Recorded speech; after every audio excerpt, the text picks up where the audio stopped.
Zaqatalaya bağlanırıq hazırda və elə orada nələr baş verir, onunla bağlı növbəti canlı bağlantımızdan məlumat əldə edəcəyik.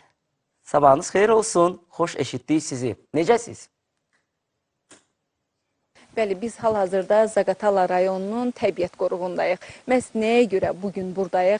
Bildiyiniz kimi Zaqatala və Balakən rayonları təbii şəraitinə görə əlverişli ərazidə yerləşir və buranın flora və faunası tamamilə seçilir.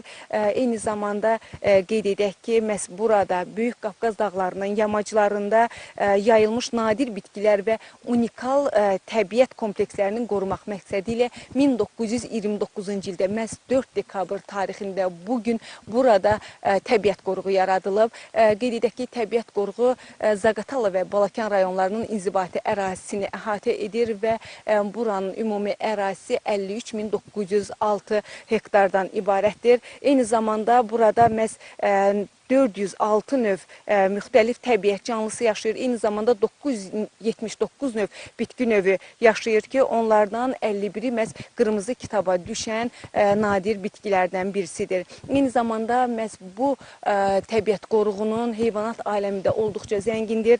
Belə ki, burada 203 növ onurğalı heyvan, 18 növ sürünən, 122 növ quş, 8 növ suda, quruda yaşayan canlılar var. Eyni zamanda məhz qoruğun ərazisində 3 ədəd çay keçir ki, bu çayda da 7 ədəd müxtəlif balıq növləri yaşayır və həmçinin qeyd edək ki, məhz qoruqda 48 növ ümumilikdə məməlilər yaşayır ki, onların da məhz 39 növü qırmızı kitaba düşmüş canlılardır və onu da qeyd edək ki, məhz qoruğun nəzdində fəaliyyət göstərən təbiət muzeyi var ki, bu təbiət muzeyində də məhz həmin qoruqda yaşayan heyvanların, məhz canlı heyvanların müqəvvaları nümayiş etdirilir və biz birazdan sizinlə məhz muzeyə daxil olacağıq və muzeylə sizi daha yaxından tanış edəcəyik. Hələlik isə sizlə sağollaşaq və bir neçə dəqiqə sonra görüşmək üzrə deyək. Təşəkkür edirik, çox sağ ol. Birazdan elə yenidən biz Nigar Davudovaya bağlanacağıq.